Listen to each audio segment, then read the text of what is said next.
दोस्तों, कहानी का शीर्षक है बोझ। कविता अपने माता पिता की एक लाडली थी। 3 बड़े भाई बहन थी। कोई भी चीज मांगने को उसी वक्त सामने हाजिर हो जाती। पूरे घर में रौब था उसका। पूरे परिवार और नौकरों पर राजकुमारी की तरह हुक्म चलाती थी कविता। स्कूल में भी पूरा रौब था उसका। बड़े घर की लाडली जो थी वो।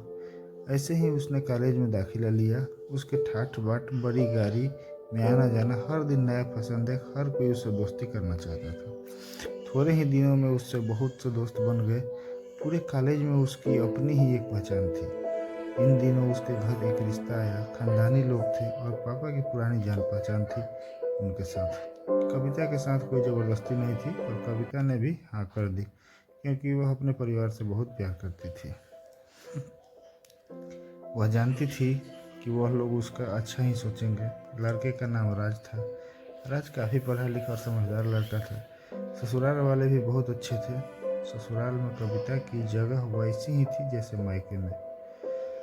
कोई भी कार्य कविता की सलाह के बिना नहीं होता था। उसकी लाडली बहू बन गई थी वो। फिर उसके घर एक बेटे का जन्म हुआ। राहुल कविता को जान से प्यारा था। पोता पाकर ससुराल वाले भी फूले नहीं समाते थे।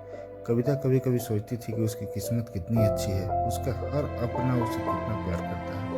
चाहे जीवन में कैसा भी समय आए, मेरे अपने हमेशा मेरे साथ है। मैं कभी अकेली नहीं हो सकती। कितनी खुशकिस्मत हूँ मैं। पर शायद कविता की खुशियों को उसकी अपनी ही नज़र लग गई थी। वह एक दिन अपने मायके जाने की जिद कर बैठी। राज को बहुत काम था, लेकिन वह फिर भी उसे ले गया। रास्ते में उनकी गाड़ी अन्य गाड़ी से टकरा गई। कविता, राज और राहुल बुरी तरह से जख्मी हो गए। काफ़ी दिनों के इलाज के बाद राज और राहुल तो ठीक हो गए, लेकिन कविता पूरी तरह ठीक न हो सकी। सर पर चोट लगने के कारण वह अपनी आंखों की रोशनी खो गई थी। अब कविता की किस्मत जैसे उल्टे पुल्टे चलने लगी। मायके वाले कुछ दिनों तक उससे मिलने आते रहे। फिर कभी कभार फोन ही करके पूछ लेते कि अब कैसी हो। धीरे धीरे ये सिलसिला भी कम हो गया। ससुराल वालों की सहानुभूति भी कम होने लगी। घर में किसी को पास बैठने के लिए कहती तो जवाब मिलता, बहुत काम है, अब तुम ही हाथ नहीं बटा सकती। राज भी चिड़चिड़ा हो गया था। बस राहुल ही था उसके साथ, जिसके साथ हंसते खेलते उसका वक्त गुजरता। एक दिन कविता के हाथ से कुछ सामान गिर गया, जिसकी वजह से राहुल को हल्की सी चोट लग गई। कविता के सास ससुर ने राहुल को उससे अलग कर दिया और कहीं उसके ना देखने की वजह से बच्चे का कोई नुकसान न हो जाए। कविता अंदर अंदर से टूट चुकी थी। एक दिन उसने के सामने मायके जाने की इच्छा रखी तो राज उसे तुरंत मायके छोड़ आया। जैसे ही वह भी यही चाहता था, लेकिन राहुल को उसके साथ नहीं भेजा गया। कविता कभी राहुल से दूर नहीं रही थी, पर अपनी कमी के कारण उसने ज़्यादा बहस नहीं की। कविता को लगा कि वह 3-4 दिन वहाँ रहेगी तो थोड़ा हवा पानी बदल जाएगा, क्योंकि वह कितने दिनों से कहीं बाहर नहीं गई थी। घर वाले भी इतने दिनों बाद उसे देख के कितनी खुश होंगे। कविता के घर पहुँचने पर सब लोग बहुत खुश हुए। खाने में सब कुछ कविता की पसंद का बना था। उसने अपने मम्मी पापा और भाई भाभीयों को दिल खोलकर बातें की। उनके छोटे छोटे बच्चे भी बुआ के साथ घुल मिल गए थे। रात को सोने के वक्त जब वह कपड़े बदलने लगी तो उसे पता चला कि उसका बैग तो बहुत भरा हुआ है। वह सब समझ गई। वो बहुत उदास हो गई। कुछ दिनों तक तो सब ठीक रहा। फिर जैसे सब बदलने लगा, उसका व्यवहार बदल रहा था। वह लोग जैसे थक चुके थे उससे। सब लोग घुमा फिरा कर पूछने लगे कि राज कब जा रहा है उसे ले जाने, राज कब आ रहा है उसे ले जाने।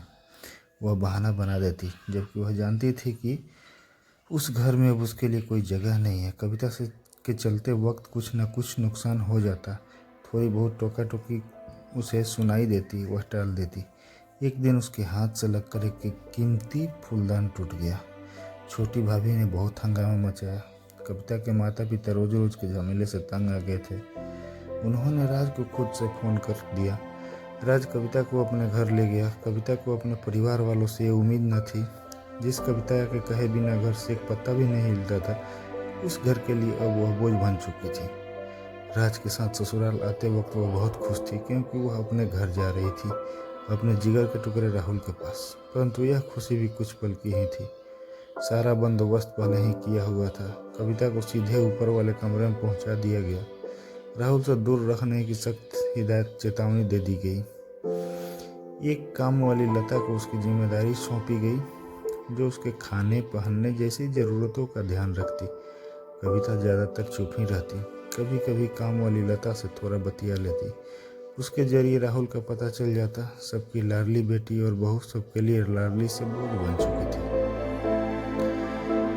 दोस्तों, तो मिलते हैं अगले कहानी के साथ। प्लीज़ हमारे चैनल को लाइक, शेयर और सब्सक्राइब जरूर कर दीजिएगा।